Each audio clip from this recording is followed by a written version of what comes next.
नमस्कार, DRT news channel में आपका स्वागत है।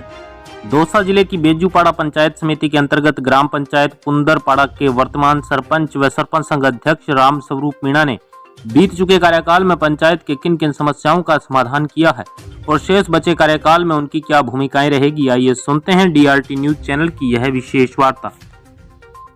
आप देख रहे हो डीआरटी न्यूज चैनल, मैं आपके साथ संवाददाता वीर सिंह। तो आज हम पहुंच चुके हैं ग्राम पंचायत कुंदरपाड़ा, पंचायत समिति बेजूपुरा, जिला दौसा। जो यहाँ के सरपंच संघ अध्यक्ष हैं, जो वर्तमान सरपंच है, वो हमारे साथ जुड़े हुए हैं, राम स्वरूप जी मीणा। इनसे आज खास मुलाकात के अंदर बात करेंगे, क्या इनके मुद्दे रहेंगे, क्या मसले हैं, किन उद्देश्यों को लेकर चुनावी मैदान में आए थे। जैसे कि इनके 2-2.5 वर्ष पूर्ण हो चुके हैं, क्या कुछ विकास कार्य करवा दिए, क्या इनका राजनीतिक परिचय है, तो अपने पूरी वार्तालाप करेंगे, पूरी बातचीत करेंगे।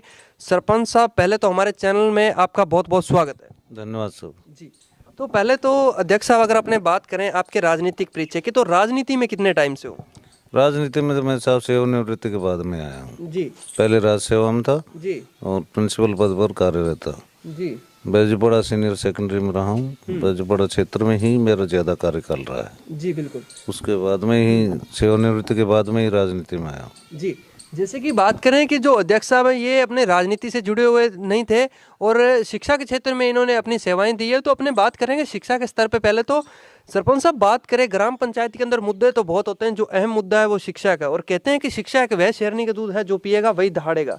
तो अपनी ग्राम पंचायत की बात करें, शिक्षा का क्या स्तर है? शिक्षा का स्तर यहाँ पर एक सीनियर सेकेंडरी विद्यालय है, 2 प्राथमिक शाला है, एक उच्च प्राथमिक है जी। पंचायत ग्राम पंचायत के अंदर, और 2 प्राइवेट स्कूल हैं। जी। शिक्षा का स्तर बढ़िया है। सरकारी स्कूलों में भी हमारा सहयोग चल रहा है। कहीं जल की व्यवस्था भी की है, सामुदायिक शौचालयों की व्यवस्था भी की है, प्रार्थना स्थल भी बनाए गए हैं, और अब विज्ञान संकाय खुलवाने के लिए प्रयास में हूँ। विधायक साहब से भी संपर्क किया है जी। और मुझे पूरी उम्मीद है कि हमारे यहाँ पर विज्ञान संकाय खुल जाएगा। जी। इसके अलावा पुस्तकालय कक्ष से बड़ा हॉल, वो भी मैं सांसद साहब से संपर्क में हूँ, उनसे लेने। साइकिल स्टैंड, बच्चियों की संख्या ज़्यादा है, उसके लिए भी प्रयास में हूँ। जी। और शिक्षा के क्षेत्र में विकास के लिए पूरा फोकस है मेरा ज़्यादा, क्योंकि मैं शिक्षा से जुड़ा हुआ हूँ। क्या बात है। जैसे कि सरपंच साहब बात करें कि आने वाले टाइम के अंदर बच्चों को भी एक सौगात मिलेगी, जो साइंस की फैकल्टी की बात की जा रही है। जैसे कि सरपंच साहब का कहना है कि आने वाले दिनों के अंदर हम हमारे स्कूल के अंदर साइंस फैकल्टी भी लेके आएंगे, जिसकी वजह से बच्चों को बाहर ना जाना पड़ेगा, जो अपने ग्राम पंचायत स्तर पे, ग्राम पंचायत सीनियर स्कूल के अंदर साइंस के स्टूडेंट भी पढ़ सकेंगे, साइंस के बच्चों को बाहर नहीं जाना पड़ेगा। तो सरपंच साहब, बात करें अपने बालिका शिक्षा की, तो बालिका शिक्षा का क्या स्तर है? देखा जाता है जो अपने ग्रामीण क्षेत्र है, इसके अंदर बालिकाओं को हर क्षेत्र में पीछे रखा जाता है, कि काफ़ी जगह तो ये भी हमें देखने को मिलता है कि बाल विवाह भी हो जाते हैं, स्कूलों से हटा के बच्चों की शादी कर दी जाती है कम एज के अंदर, जैसे अपने बाल विवाह का रूप दे सकते हैं। ऐसी कोई यहाँ पे अपनी समस्या नहीं, यहाँ ऐसी कोई इतनी जागरूकता है कि बाल विवाह का कोई भी अब तक ऐसा कोई केस नहीं है। प्रयास बच्चियों की, बालिकाओं की शिक्षा पर ज़्यादा जोर है। मैं भी, मेरी तरफ से भी, और गांव के लोगों का भी सहयोग है।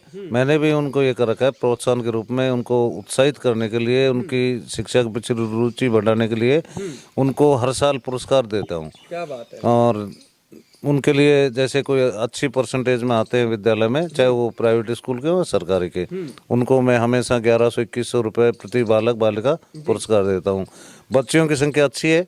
हमारे सीनियर सेकेंडरी में 430 का नामांकन है और उसमें 270 की बालिकाएं हैं। क्या बात है। और उनके लिए भी हम विशेष, जैसे कोई सर्दियों की ड्रेस है, ऐसा कोई सहयोग है, गरीब बच्चियां हैं, बच्चे हैं, उनके लिए भी सहयोग करते हैं। क्या बात है। जैसे कि बात करें सरपंच साहब, आपको जिताने के अंदर अहम भूमिका अपने ग्राम पंचायत युवाओं की भी रही है, युवा पीढ़ी भी काफ़ी आज के टाइम में एक्टिव भी है। अगर बात करें नशे की प्रवृत्ति की, तो अपनी ग्राम पंचायत में नशे की प्रवृत्ति का क्या स्तर है? नशे की प्रवृत्ति में अन्य कोई नशा तो है नहीं। दारू का 1-2% जरूर है साहब। जो भी अनसमझ लोग हैं, नहीं समझ पा रहे हैं, उनमें ये जरूर है दारू का, और कोई नशा नहीं है। इसके अलावा नई पीढ़ी में काफ़ी जागरूकता है, और मुझे तो नई पीढ़ी का सहयोग अच्छा मिला है, क्योंकि मैंने अपने शिक्षा के जीवन में उन लोगों को कभी किसी काम की मना नहीं की। कहीं भी उनका कोई काम पड़ा, साइन के, हस्ताक्षरों के, उनके घर कहीं भी मिल जाओ, और उनका भरपूर सहयोग मिला है। हर वर्ग, हर जाति हर ढाणी से मुझे वोटिंग हुआ है। जी और उन 12 महीने तक चुनाव स्थगित होते रहे, साल भर तक वो लोगों की भावनाएं जमी रहे कि भाई हम गुरुजी को वोट देंगे, जी गुरुजी हमारे लिए अच्छा काम करेंगे। उनकी उम्मीदों पर मैं भी खरा उतरने की कोशिश कर रहा हूँ। जी प्रत्येक क्षेत्र में प्रत्येक वर्ग, मेरे कोई वर्ग भेद नहीं है, कोई जाति भेद नहीं, मैं तो सभी को समान रूप से देख के विकास का प्रयास कर रहा हूँ। जी। तो सरपंच साहब बात करें, आज आपको ग्राम पंचायत जिले के पंचायत समिति के पूरे भारत देश के युवा पीढ़ी आपको देख रही है, तो नशे से दूर रहने के लिए एक सरपंच अध्यक्ष होने के, सरपंच संघ अध्यक्ष होने के नाते आप क्या कहना चाहोगे? हमारे चैनल के माध्यम से क्या समझाइश कहना चाहोगे अपने युवाओं को? युवाओं के लिए मेरा संदेश यही है कि आजकल ये नशे की प्रवृत्ति ज़्यादा फैल रही है, और ऐसे लोगों से मैं तो यही प्रयास कर रहा हूँ कि भाई गंदे लोगों से संपर्क में नहीं आए, युवा पीढ़ी बचे, और उनको जागरूक भी करने की कोशिश करते हैं। हमारे सरपंच संघ की, सरपंचों की जहाँ भी मीटिंग होती है, हम वहाँ भी इस बात को रखते हैं कि हम युवाओं को समझा के चलेंगे और इस नशे की प्रवृत्ति से दूर रखेंगे। क्या बात है। तो सरपंच साहब बात करें नेक्स्ट मुद्दे की ओर, लाइट, पानी की व्यवस्था, पेयजल की समस्या। जब आप चुनावी मैदान में आने वाले थे, जब आप चुनावी सरगर्मियां तेज थी, उस टाइम आपने भी सोचा होगा कि अगर हम यहाँ से, जनता हमें यहाँ से सरपंच बनाती है, सबसे पहले इस समस्या का समाधान करेंगे। तो ऐसी कोई बड़ी समस्या पानी की थी। हमारे क्षेत्र में जो है पानी का जल स्तर बहुत गहरा है और बहुत ही कम मात्रा में जल उपलब्ध है। उसके लिए हमने JJM योजना के तहत स्कीम स्वीकृत करवाई है। एक गांव में अभी उसके लिए उच्च जलाशय बनना शुरू हो गया है, वहाँ बोर भी बाणगंगा नदी में कटा है, वहाँ पर नल डल जाएंगे और संभवतः मार्च अप्रैल तक घर घर नल से जल पहुंचेगा। अन्य गांवों में, ग्राम पंचायत के अन्य गांवों के लिए भी स्कीम स्वीकृत करवाना है, जिसमें हमारे 4 गांव है। पुंदरपाड़ा, वहाँ के लिए जल योजना स्वीकृत है। इसके अलावा दुलावा, खैरपुर, जलालपुर, इन गांवों में भी हम इस योजना को स्वीकृत करवाना है। जी। जैसे कि ग्राम पंचायत के ग्रामीणों के लिए एक काफ़ी बड़ी सौगात भी है। इसकी अगर बात करें तो पेयजल की समस्या बहुत जल्दी दूर होने वाली है। जल जीवन मिशन के तहत जो काम है वो सरपंच साहब का कहना है कि सुचारू रूप से हमारी ग्राम पंचायत में शुरू भी हो गया है, और आने वाले टाइम में घर घर नल योजना भी लग जाएगी और घर घर नल भी, माताओं बहनों को बाहर नहीं जाना पड़ेगा। ये सरपंच साहब एक काफ़ी खुशी की बात है कि आने वाले 2024 तक ये प्रोजेक्ट कंप्लीट भी होने वाला है। जी। तो सरपंच साहब बात करें अपनी ग्राम पंचायत के अंदर किसानों की, तो किसानों की क्या दशा है? किसान भाई भी काफ़ी बार हमें मिलते हैं तो ये भी कहते हैं कि 3 फेज की लाइट है जो नियमों के अनुसार 6 घंटे आती है, धरातल पे 3 घंटे आ रही थी। ऐसी कोई समस्या आपने? देखो साहब, लाइट की तो ये है, पहले रात को आती थी, अब उसको 2 फीडर दिन में किए गए हैं, करवाए हैं। सुबह 6 से 12, फिर 12 के बाद में 6, और एक तीसरा टर्न जो होता है वो रात का है। बाकी 2 टर्न दिन के हैं। 3 फेज से 6 घंटे उपलब्ध है, ज़्यादा तो सब नहीं उपलब्ध हुई है, बाकी 6 घंटे उपलब्ध है। और ज़्यादातर यहाँ पर एकल मतलब सिंगल फेस की बोर हैं, मोटरें जो है आजकल सिंगल फेस के हैं, क्योंकि 3 फेस का पानी इतना नहीं रहा, तो सिंगल फेस करीब 14 घंटे मिल जाते हैं किसानों को।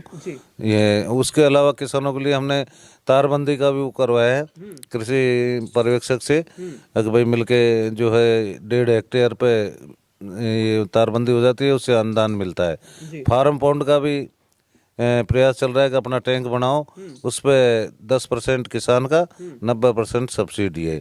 उसके लिए भी हम किसानों को प्रेरित कर रहे हैं और उन बनवाए जाएंगे वो भी फार्म पॉन्ड भी, जिससे उनको पानी एक जगह इकट्ठा हो जाए और रात को भर लें, दिन को सिंचाई कर लें। क्या बात है। तो सरपंच साहब अपने अगले मुद्दे की ओर बात करें तो बात आ जाती है जो काफ़ी लंबे टाइम से चली आ रही परंपरा है, जो ऐसे अपने CM साहब और PM साहब ने भी एक गाइडलाइन जारी की थी कि मृत्यु भोज बंद होना चाहिए।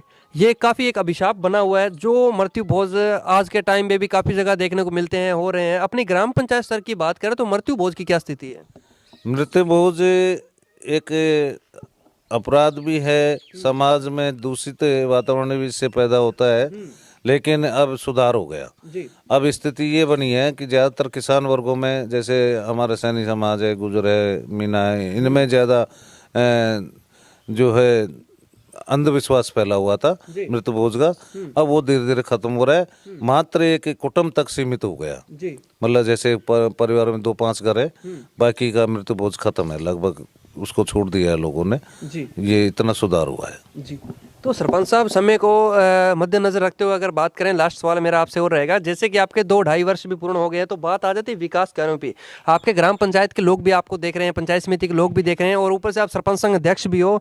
और आज अगर बात करें अपनी स्थिति की, ग्राम पंचायत की, तो यहाँ पे किस प्रकार का विकास कार्य हो पाया आपके कम समय के अंदर? जैसे कि कोविड महामारी को मद्देनजर रखते हुए 2 साल तो आपके कोविड में इन्वेस्ट हो गए, और उससे भी काफ़ी लॉस हुआ। ग्राम पंचायत के विकास कार्य भी काफ़ी टाइम तक स्थगित पड़े रहे। और वैसे देखें तो क्या कुछ विकास कार्य हो पाए आपने? देखो, विकास कार्यों के लिए ऐसा, कोविड का आपने बताया कि कोविड, वास्तव में कोविड ने हमको बहुत नुकसान दिया है विकास में। और बीच में यहाँ पर ग्राम विकास अधिकारी जो होता है, सचिव, वो भी उपलब्ध नहीं है। मतलब हमारी 21 पंचायतों में, पंचायत समिति बैजूपड़ा में 8 ही विकास अधिकारी, उनसे भी हमारा काम प्रभावित हुए। उसके बावजूद भी हमने देखो जल व्यवस्था के लिए टंकियाँ बनवाई हैं, सीमेंट की जो बड़ी टंकी होती है, वो भी करीब करीब हम 40 बना चुके हैं पंचायत में। इसके अलावा इंटरलॉकिंग रोड, सीसी रोड, ये भी ग्राम पंचायत में अब तक लगभग सभी गांवों को हम कवर किया है। तो थोड़ा थोड़ा परसेंटेज के हिसाब से विकास की कैटल शेड भी हम गरीबों को दिला रहे हैं, किसानों को जो भी बना पाते हैं इसको। उसकी नरेगा योजना के तहत नरेगा भी हमने चला रखी है, जिससे लोगों को 100 दिन का रोजगार मिल सके। उसमें नरेगा भी हमारे यहाँ चल रही है, और लगभग अब तक 50 मजदूरों को 100 दिन का कार्य दिवस पूरा हो चुका है। क्या बात है। इसके अलावा प्रधानमंत्री आवास का भी प्रयास है, लेकिन प्रधानमंत्री आवास उपलब्ध नहीं हो रहा है। केंद्र सरकार का मामला है, यहाँ पर वो टारगेट नहीं है। अभी तक हम 2 ही को दिलवाए पाए हैं मेरे कार्यकाल में।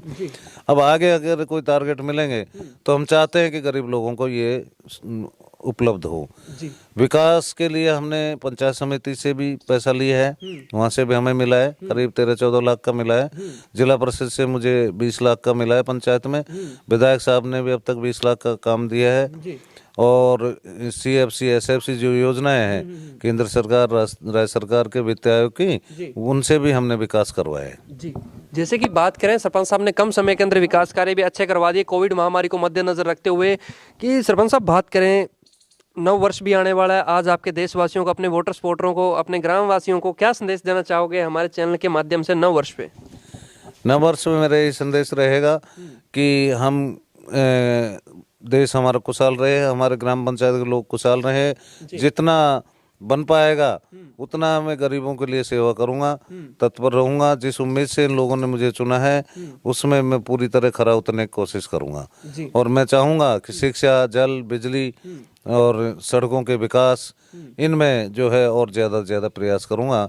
और जनता से मैं भी उम्मीद करता हूं कि जिस उम्मीद से उन्होंने मुझे चुना है वो भावना वो बनाए रखें, मैं उनके लिए प्रयासरत रहूंगा। जी, तो ये थे हमारे साथ सरपंच संघ अध्यक्ष बैजूपड़ा पंचायत समिति के, जिन्होंने आज खास मुलाकात के अंदर हमारे से बातचीत की। जैसे कि उन्होंने 9 वर्ष की भी अपने देशवासियों को बधाई दी। तो सरपंच साहब, आपने भी हमें 10 मिनट टाइम दिया, आपका भी बहुत बहुत धन्यवाद। आपको भी बहुत धन्यवाद है। पूरी ग्राम पंचायत और पंचायत समिति, जिलेवासियों को भी मेरी 9 वर्ष की अग्रिम हार्दिक शुभकामनाएं हैं। आपको बहुत बहुत धन्यवाद जो आपने समय दिया और हमें प्रेरित किया। धन्यवाद सर। जय हिंद, जय भारत। देखते रहिए DRT न्यूज़ चैनल। मैं आपके साथ संवाददाता वीर सिंह। इसी तरह हम आपको ग्राम पंचायत, पंचायत समिति, जिला परिषद की रिपोर्टिंग दिखाते रहेंगे। धरातल की ग्राउंड रिपोर्टिंग देखने के लिए बने रहिए हमारे साथ। जय हिंद, जय भारत।